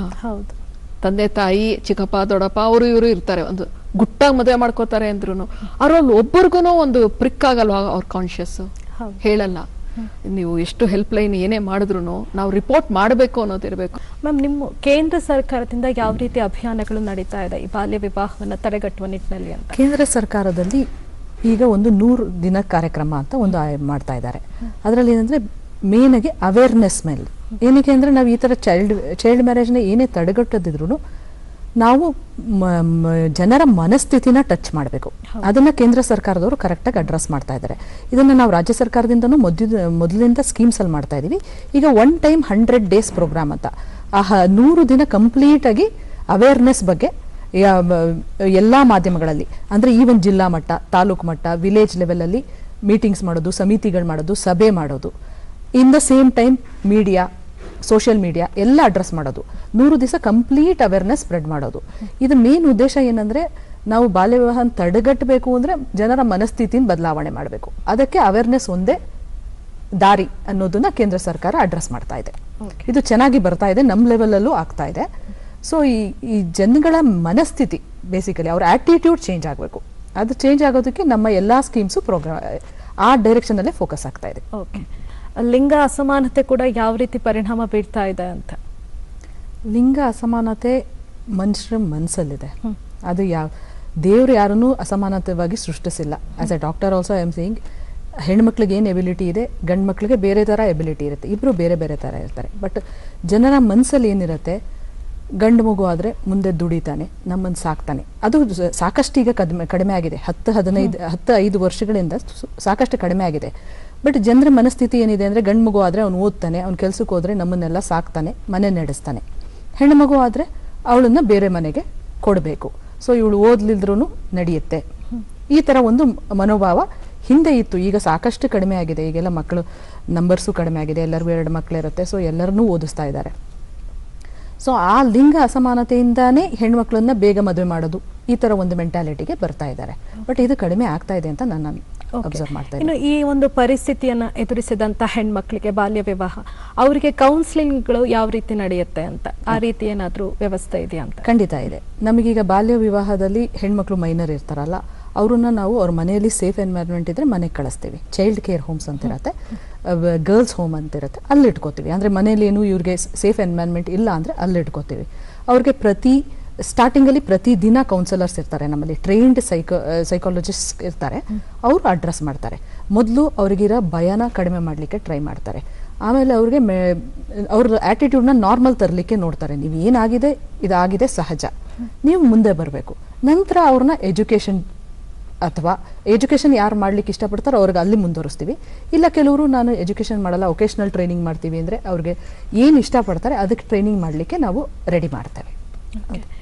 ಇನ್ನು ಮುಖ್ಯವಾಗಿ ಇನ್ನೊಂದು ವಿಚಾರವನ್ನು ನಾವು ಕೇಳಬೇಕು. ನೀವು ವೈದ್ಯಕೀಯ ಕ್ಷೇತ್ರದಲ್ಲೂ ಕೂಡ ಸೇವೆಯನ್ನ ಸಲ್ಲಿಸಿದ್ದೀರಾ. ಈ ಬಾಲ್ಯ ವಿವಾಹದಿಂದಾಗಿ ಅವರ ದೇಹದ ಮೇಲೆ, ಆರೋಗ್ಯದ ಮೇಲೆ ಯಾವ ರೀತಿ ಪರಿಣಾಮ ಬೀರುತ್ತೆ ಅಂತ? ಈ ಬಾಲ್ಯ ವಿವಾಹ ತಡೆ ಕಾಯ್ದೆ ಬಂದಿದ್ದ ಉದ್ದೇಶನೇ ವೈದ್ಯಕೀಯ ಉದ್ದೇಶ. ಹೆಣ್ಮಕ್ಳು 18 ವರ್ಷಕ್ಕಿಂತ ಮುಂಚೆ ಪ್ರೆಗ್ನೆಂಟ್ ಆದರೆ ಒಂದು ಮಿಸ್ಕ್ಯಾರೇಜಸ್ ಜಾಸ್ತಿ, ಅನಿಮಿಯಾ ಜಾಸ್ತಿ, ಮತ್ತು ಆ ಮಕ್ಕಳು ಮಕ್ಕಳು ಅಷ್ಟು ವೆಯ್ಟ್ ಇರಲ್ಲ, ಮತ್ತು ಮುಂದೆ ಅವ್ರ ಎಂಟೈರ್ ಜೀವನ ಅಷ್ಟು ಹೆಲ್ದಿ ಇರಲ್ಲ. ತುಂಬ ಲೋ ಬರ್ತ್ ವೇಟ್ ಮಕ್ಕಳು ಹುಟ್ಟುತ್ತೆ, ಅವರ ರೆಸ್ಪಿರೇಟರಿ ಪ್ರಾಬ್ಲಮ್ ಆಗ್ಬೋದು. ಈ ಹೆಣ್ಮಕ್ಳಿಗೂ ಸಹ ಎಲ್ಲ ಅನಿಮಿಯಾ, ಬಾಡಿ ವೀಕ್ ಆಗೋದು, ಈ ಥರ ಪ್ರಾಬ್ಲಮ್ಸ್ ಒಂದು ಫಿಸಿಕಲಿ. ಇನ್ನೊಂದು ಮೆಂಟಲಿ. ಚಿಕ್ಕ ವಯಸ್ಸಲ್ಲೇ ಆ ತಾಯ್ತನದ ಭಾರ ಹೊತ್ತು ಮಕ್ಕಳನ್ನ ಸಾಕೋದಿದೆಲ್ಲ ಹೊತ್ಬಿಟ್ರೆ ಇವರು ಮುಂದೆ ಬೇರೆ ಏನು ತನ್ನ ಕಾಲ ಮೇಲೆ ನಿಂತ್ಕೊಳೋದಕ್ಕೆ ಆಗಲಿ ಇನ್ನು ಯಾವುದೇ ಥರ ಯೋಚನೆ ಮಾಡಲಿಕ್ಕೂ ಆಗಲ್ಲ. Mentally also they will become depressed. ಅದನ್ನ ಒಂದು ಗಮನದಲ್ಲಿ ಇಟ್ಕೊಂಡೇ ಈ ಬಾಲ್ಯ ವಿವಾಹ ನಿಷೇಧ ಕಾಯ್ದೆ ಸರ್ಕಾರ ತಂದಿದ್ದು. ನೀವು ಹೇಳಿದ್ರಿ ಎಲ್ಲದಕ್ಕಿಂತ ಮುಖ್ಯವಾಗಿ ಬೇಕಾಗಿರೋದು ಜನರ ಮನಸ್ಥಿತಿ ಬದಲಾಗಬೇಕು ಅಂತ. ಸೊ ಈ ಮನಸ್ಥಿತಿಗಳನ್ನ ಬದಲಾಯಿಸುವಂತ ನಿಟ್ಟಿನಲ್ಲಿ ಯಾವ ರೀತಿಯಾದಂತಹ ಕಾರ್ಯಕ್ರಮಗಳನ್ನ ಮಾಡಿದ್ರೆ ಅದು ಫಲಿತಾಂಶ ನೀಡುತ್ತೆ ಅಂತ ಅನ್ಸುತ್ತೆ? First women is not A burden ಅನ್ನೋದು ರಿಜಿಸ್ಟರ್ ಮಾಡಬೇಕು. ಯಾಕಂದ್ರೆ ಈಗ ಆಗ್ತಾ ಇದೆ, ಹೆಣ್ಮಕ್ಳು ಈಗ ಯಾವ ಕೆಲಸ ಫೀಲ್ಡಲ್ಲಿ ಇಲ್ಲ, ಅವ್ರು ಏನು ಪ್ರೋಗ್ರೆಸ್ ಮಾಡಿಲ್ಲ ಅನ್ನೋದಿಲ್ಲ, ಅದನ್ನ ಜಾಸ್ತಿ ಹೈಲೈಟ್ ಮಾಡ್ತಾ ಹೋಗಬೇಕು. ಹೆಣ್ಮಕ್ಳು ಈಗ ಭಾಗ್ಯಲಕ್ಷ್ಮಿ ಅಂತ ಸ್ಕೀಮಲ್ಲಿ 18 ವರ್ಷ ಆದಾಗ ನಿಮಗೆ 1 ಲಕ್ಷನೋ ಏನೋ ಬರುತ್ತೆ ಅನ್ನೋದೊಂದು ಇನ್ಸೆಂಟಿವ್ ಸ್ಕೀಮ್ ಮಾಡಿದ್ರು. 18 ವರ್ಷದ ತನಕನಾರು ಅವರು ಉಸಿರಾಡಕ್ಕೆ ಬಿಡಬೇಕಲ್ಲ ಪೇರೆಂಟ್ಸು, ದುಡ್ಡನ್ನ ಆಸೆಗಾದ್ರು. ಓಕೆ, ಈ ಥರದ್ದು ಎಷ್ಟೆಷ್ಟೋ ಇನ್ಸೆಂಟಿವ್ಸು ಪೇರೆಂಟ್ಸ್ಗೆ ಕೊಟ್ಟಿದ್ದಾರೆ. ಇದರೊಳಗೆ ಏನಾಗುತ್ತೆ ಅಂತ ಹೇಳಿದ್ರೆ ವಿಮೆನ್ಗೆ ಸ್ಟ್ರೆಂತ್ ಆಗಬೇಕು ಅಂತ ಹೇಳೋದು. ಕುಟುಂಬದಲ್ಲಿ ತಾಯಿ ಅನ್ನೋಳು ಅವಳಿಗೆ ಅವೇರ್ನೆಸ್ ಮಾಡಿದ್ರೆ ಅವಳು ಮಗಳ ರೈಟ್ಸ್ಗೆ ವರ್ಕ್ ಮಾಡ್ತಾಳೆ. ಕೊನೆಯದಾಗಿ ಮ್ಯಾಮ್, ಈ ಒಂದು ರಾಜ್ಯ ಸರ್ಕಾರ ಇರ್ಬೋದು, ಕೇಂದ್ರ ಸರ್ಕಾರ ಏನೇ ಕಾರ್ಯಕ್ರಮಗಳನ್ನ ಜಾರಿಗೆ ತಂದರೂ ಕೂಡ ಪ್ರತಿಯೊಬ್ಬ ನಾಗರಿಕನಿಗೆ ಈ ನಿಟ್ಟಿನಲ್ಲಿ ತನ್ನದೇ ಆದಂತಹ ಒಂದಷ್ಟು ಕರ್ತವ್ಯಗಳು ಇರುತ್ತೆ. ಸೊ ನಾಗರಿಕರು ಯಾವ ರೀತಿ ಈ ಬಗ್ಗೆ ಎಚ್ಚೆತ್ಕೊಳ್ಬೇಕು ಅಂತ ಹೇಳ್ತೀರಾ ಅಂತ? ಮೊದಲನೇದಾಗಿ ನಾಗರಿಕರು ತನ್ನ ಮನೆಯಲ್ಲಿ ಆಗೋವರೆಗೂ ಕಾಯಬಾರ್ದು. ಅವರಿಗೆ ಒಂದು ಮನೋಭಾವ ಬ್ರಾಡನಿಂಗ್ ದೇರ್ ಆಟಿಟ್ಯೂಡ್ ಅನ್ನೋದು ಇರಬೇಕು. ನಾಗರಿಕರು ಎಲ್ಲೇ ಏನೇ ಈ ಥರ ಕೇಸಸ್ ನಡೀತಾ ಇದ್ರು ಯಾವುದೇ ಭಯ ಇಲ್ದಲೇ ರಿಪೋರ್ಟ್ ಮಾಡಬೇಕು, ನಾವು ಆ್ಯಕ್ಷನ್ ತಗೋತೀವಿ. ಇದು ಮೊದಲನೇ ಕರ್ತವ್ಯ ಆಗುತ್ತೆ. ಅವ್ರಿಗೊಂದು ಸೆನ್ಸಿಟಿವಿಟಿ ಬೆಳಿಬೇಕು. ನಾಗರಿಕರಿಗೆ ಸೆನ್ಸಿಟಿವಿಟಿ ಅಂತ ಹೇಳ್ತಾರೆ. ನನ್ನ ಬೇರೆ ಕಡೆ ಆದ್ರೂ ನಾನು ಅದನ್ನು ಅಡ್ರೆಸ್ ಮಾಡಬೇಕು. ಇದು ಬರೀ ಸರ್ಕಾರದ ಕೆಲಸ ಅಲ್ಲ, ನಾನು ನಾಗರಿಕನಾಗಿ ನನ್ನ ಜವಾಬ್ದಾರಿ, ಒಳ್ಳೆ ಸಮಾಜ ನನ್ನ ಜವಾಬ್ದಾರಿ ಅಂತ ಅರ್ಥಕೋಬೇಕು. ತನ್ನ ಮನೆಯಲ್ಲೇ ಏನಾರು ಆಗ್ತಾಯಿದ್ರು ಅದನ್ನು ತಡೆಗಟ್ಟಬೇಕು. ಎರಡನೇದಾಗಿ ಅವರ ಮನೋಭಾವ. ಈಗ ಯಾವುದೋ ಒಂದು ಮಗು ಶೋಷಣೆಗೆ ಒಳಗಾಯಿತು, ಅಥವಾ ಒಂದು ಬಾಲ್ಯ ವಿವಾಹಕ್ಕೆ ಹೋಯ್ತು ಒಳಗಾಯಿತು, ಅಥವಾ ಪೋಕ್ಸೋಗೊಳಗಾಯಿತು, ಅಂಥದ್ರಲ್ಲಿ ಆ ಮಗು ಅದರಿಂದ ಹೊರ ಬಂತು, ಆ್ಯಕ್ಷನ್ ಎಲ್ಲ ಆಯಿತು, ಆ ಮಗುನ ಮೇನ್ ಸ್ಟ್ರೀಮಿಗೆ ಬರೋಕ್ಕೆ ಬಿಡಬೇಕು. ಯಾವುದೇ ರೀತಿ ಅವ್ರಿಗೆ ಸೋಷಿಯಲ್ ಸ್ಟಿಗ್ಮಾ ಮಾಡೋದು. ಎಷ್ಟೊಂದು ಕೇಸಸ್ ನಮಗೆ ರಿಪೋರ್ಟ್ ಏನಕ್ಕಾಗಲ್ಲ ಅಂದರೆ ಆ ಮಗು ಜೀವನ ಮುಂದೆ ಹಾಳಾಗತ್ತೆ ಅನ್ನೋದು ತಂದೆ ತಾಯಿ ಮನೋಭಾವ. ಈಗ ಒಂದ್ಸತಿ ರಿಪೋರ್ಟ್ ಆದರೆ ಯಾರು ಅವ್ರನ್ನ ಸಮಾಜದಲ್ಲಿ ಅಕ್ಸೆಪ್ಟ್ ಮಾಡಲ್ಲ, ಯಾರು ಅವ್ರನ್ನ ಅಷ್ಟು ಈಸಿಯಾಗಿ ತನ್ನ ಜೊತೆ ಬೆರೆಯೋದಕ್ಕೆ ಬಿಡಲ್ಲ, ಇದು ನಾರ್ಮಲ್ ಅಂತ ಅನ್ಕೊಳಲ್ಲ. ಇದೇ ಒಂದು ಮನೋಭಾವದಿಂದಾನೇ ಎಲ್ಲ ಕೇಸಸ್ಸು ಅಂಡರ್ ರಿಪೋರ್ಟ್ ಆಗೋದು. ಅಥವಾ ಯಾವುದೇ ಒಂದು ಈವನ್ ಪೋಕ್ಸೋ ಕೇಸನ್ನು ಹೇಳೋದು ಯಾಕೆ ರಿಪೋರ್ಟ್ ಆಗಲ್ಲ ಅಂತಂದರೆ ಈ ಅಪರಾಧಿಗಿಂತ ಜಾಸ್ತಿ ಮಗುಗೆ ಶಿಕ್ಷೆ ಆಗುತ್ತೆ, ಆ ಹೆಣ್ಣು ಮಗುಗೆ ಶಿಕ್ಷೆ ಆಗುತ್ತೆ, ಸಮಾಜದಲ್ಲಿ ಶಿಕ್ಷೆ ಆಗುತ್ತೆ. ಸೊ ಸಮಾಜದಲ್ಲಿ ನಮ್ಮ ಆ್ಯಟಿಟ್ಯೂಡ್ನ ಚೇಂಜ್ ಮಾಡ್ಕೋಬೇಕು. ಇದು ಸಹಜ. ನಾವು ಅವ್ರನ್ನ ಪ್ರೋತ್ಸಾಹಿಸಬೇಕು. It is normal. ಅವರು ಮೇನ್ ಸ್ಟ್ರೀಮಿಗೆ ಬರೋಕ್ಕೆ, ಎಜುಕೇಷನ್ ಮಾಡೋಕ್ಕೆ, ಎಲ್ಲರ ಥರ ಬದುಕಕ್ಕೆ ನಾವು ಹೆಲ್ಪ್ ಮಾಡಬೇಕು. ಮ್ಯಾಮ್, ಕೊನೆಯದಾಗಿ ನಮ್ಮನ್ನ ನಾವು ಈ ನಿಟ್ಟಿನಲ್ಲಿ ಯಾವ ರೀತಿ ಜಾಗೃತಗೊಳಿಸ್ಕೊಳ್ಬೇಕಾಗತ್ತೆ ಅಂತ? ಕಾನೂನಿನ ಅವೇರ್ನೆಸ್ ಇರಬೇಕು. ಸಮಾಜದಲ್ಲಿ ಏನು ಆಗ್ತಿದೆ ಅನ್ನೋದನ್ನ ಕಣ್ ತೆರೆದು ನೋಡಬೇಕು. ಮೀಡಿಯಾ ಕನ್ಸಂಪ್ಷನ್ ಆಗಬೇಕಾದ್ರೆ ಅದು ನಾವು ಭಾಳ ಇನ್ಫಾರ್ಮ್ಡ್ ಆಗಿ ಮಾಡ್ಕೋಬೇಕು. ಬರೀ ರೀಲ್ಸು, ಇನ್ಸ್ಟಾಗ್ರಾಮಲ್ಲಿ ಯಾವುದೋ ಪ್ರಮೋಷನ್ನು ಅದೇ ತಗೊಳ್ಳೋದಕ್ಕಿಂತ ನಾನೊಬ್ಬ ರೆಸ್ಪಾನ್ಸಿಬಲ್ ಸಿಟಿಸನ್ ಆಗಬೇಕು ಅಂತ ಹೇಳಿದ್ರೆ ನಂದೇನು ಕನ್ಸ್ಟ್ರಕ್ಟಿವ್ ಆಗಿ ಮಾಡೋಕ್ಕೆ ಸಾಧ್ಯ, ಆ ಥರದ್ದು ನಾನು ಅವೇರ್ನೆಸ್ ಬಂತು ಅಂತ ಹೇಳಿದ್ರೆ ನಾನು ಓದಿ ಬರೆದು ನೋಡೋದು, ಒಂದು ವಿಶಾಲವಾದ ಮನೋಭಾವನೆಯಿಂದ ನೋಡಬೇಕಾಗತ್ತೆ ಕೆಲವಾರು ಇಶ್ಯೂಸ್. ಅದೇ ಇವರು ಡಾಕ್ಟರ್ ಹೇಳ್ದಂಗೆ ನನಗೇ ಆಗಬೇಕು ಅಂತಿಲ್ಲ, ಆಗ್ತಾ ಇದೆ ಅಂದಾಗ ಯಾರೋ ಒಬ್ರು ಗಾರ್ಬೇಜ್ ಬೆಂಗಳೂರು ತುಂಬ ಹಾಕ್ತಾ ಇದ್ದಾರೆ, ತಂದು ಹಾಕ್ತಾರೆ ಅಂದರೆ ನಾವು ಸುಮ್ಮನೆ ಇದ್ರೆ ಕೊನೆಗೆ ನಮಗೆ ಉಸಿರಾಟಕ್ಕೆ ತೊಂದರೆ ಆಗುತ್ತಲ್ಲ. ಅದೇ ಥರನೇ ಇದೆಲ್ಲ ಒಂದು ಸೊಸೈಟಿ, ಪ್ರೋಗ್ರೆಸಿವ್ ಸೊಸೈಟಿ ಅಥವಾ ನಾವು ತುಂಬ ಡೆವಲಪ್ಡ್ ಕಂಟ್ರಿ ಅಂತ ಏನು ಹೇಳ್ತೀವಿ ಅದಾಗಬೇಕು, ಎಲ್ಲರಿಗೂ ಇಷ್ಟ. ನಾವು ಎಲ್ಲ ಕಂಟ್ರೀಸ್ ಥರನೇ ನಾವು ತುಂಬ ಡೆವಲಪ್ಡ್ ಆಗಬೇಕು. ಹೇಗಾಗುತ್ತೆ? Human development index, happiness index ಇದೆಲ್ಲ ತಗೋಬೇಕಾಗುತ್ತೆ. We have to factor in all those things. ಅದೆಲ್ಲ ಆಗಬೇಕು ಅಂತ ಹೇಳಿದ್ರೆ ಫಸ್ಟ್ ಆಫ್ ಆಲ್ ನನ್ನ ಲೆವೆಲಲ್ಲಿ ನನಗೆ awareness and commitment, this is what we call conscious living ಅಂತ ಹೇಳಿ. ಕಾನ್ಷಿಯಸ್ ಲಿವಿಂಗ್ ಅಂತ ಹೇಳಿದ್ರೆ ನನ್ನ ಸುತ್ತಮುತ್ತ ಏನಾಗ್ತಿದೆ ಅದಕ್ಕೆ ನಾನು ರೆಸ್ಪಾಂಡ್ ಮಾಡ್ತಾ ಹೋಗಬೇಕು. ಈಗ ಒಂದು ಒಳ್ಳೆ ಹೂ, ಚೆಂದ ಇರೋ ಹೂ ನೋಡಿದ್ರೆ ನಾವು ರೆಸ್ಪಾಂಡ್ ಮಾಡ್ತೀವಿ. ಹಾಗೆಯೇ ಒಬ್ಬರು ಡಿಸ್ಟ್ರೆಸ್ಸಲ್ಲಿ ಇದ್ದಾರೆ ಅಂತ ಅಂದಾಗಲೂ ನಾವು ರೆಸ್ಪಾಂಡ್ ಮಾಡಬೇಕು. ಆ ಒಂದು ಕಾನ್ಷಿಯಸ್ ಲಿವಿಂಗ್ ಅಂತ ಮಾಡಿದಾಗ ನಾವು half of the problem can be attended to. Okay, ಇಬ್ಬರು ಕೂಡ ಈ ಬಾಲ್ಯ ವಿವಾಹವನ್ನು ತಡೆಗಟ್ಟುವ ನಿಟ್ಟಿನಲ್ಲಿ ಯಾವ ರೀತಿ ರಾಜ್ಯ ಸರ್ಕಾರ ಇರಬಹುದು, ಕೇಂದ್ರ ಸರ್ಕಾರಗಳು ಯೋಜನೆಗಳನ್ನು ಜಾರಿಗೊಳಿಸಿದೆ, ಅದಕ್ಕಿಂತ ಮುಖ್ಯವಾಗಿ ನಾವು ಪ್ರಜೆಗಳಾಗಿ ನಮ್ಮ ಕೈಲಾದಂತಹ ಕರ್ತವ್ಯವನ್ನು ಯಾವ ರೀತಿ ನಿಭಾಯಿಸಬೇಕು, ನಮ್ಮ ಮನಸ್ಥಿತಿಗಳನ್ನು ಯಾವ ರೀತಿ ಬದಲಾಯಿಸಿಕೊಳ್ಬೇಕು, ಈ ಎಲ್ಲ ವಿಚಾರಗಳ ಬಗ್ಗೆ ಸವಿಸ್ತಾರವಾಗಿ ತಿಳಿಸಿಕೊಟ್ರಿ. ಧನ್ಯವಾದಗಳು. ಇನ್ನು ನೀವು ಈ ಚಂದನ ಮಂಥನ ಕಾರ್ಯಕ್ರಮವನ್ನು ಡಿಡಿ ಚಂದನ ನ್ಯೂಸ್ ಯೂಟ್ಯೂಬ್ ವಾಹಿನಿ, ಇನ್ಸ್ಟಾಗ್ರಾಮ್, ಎಕ್ಸ್ ಖಾತೆ, ವಾಟ್ಸಪ್, ಫೇಸ್ಬುಕ್ ಮೂಲಕ ಕೂಡ ವೀಕ್ಷಣೆ ಮಾಡಬಹುದು. ಮುಂದಿನ ಸಂಚಿಕೆಯಲ್ಲಿ ಮತ್ತೊಂದು ವಿಚಾರದೊಂದಿಗೆ ಭೇಟಿಯಾಗೋಣ. ಸತ್ಯ, ಸಮರ್ಥ, ಸಂಪೂರ್ಣ ಸುದ್ದಿಗಾಗಿ ವೀಕ್ಷಿಸಿ ಚಂದನ ವಾರ್ತೆ. ನಮಸ್ಕಾರ.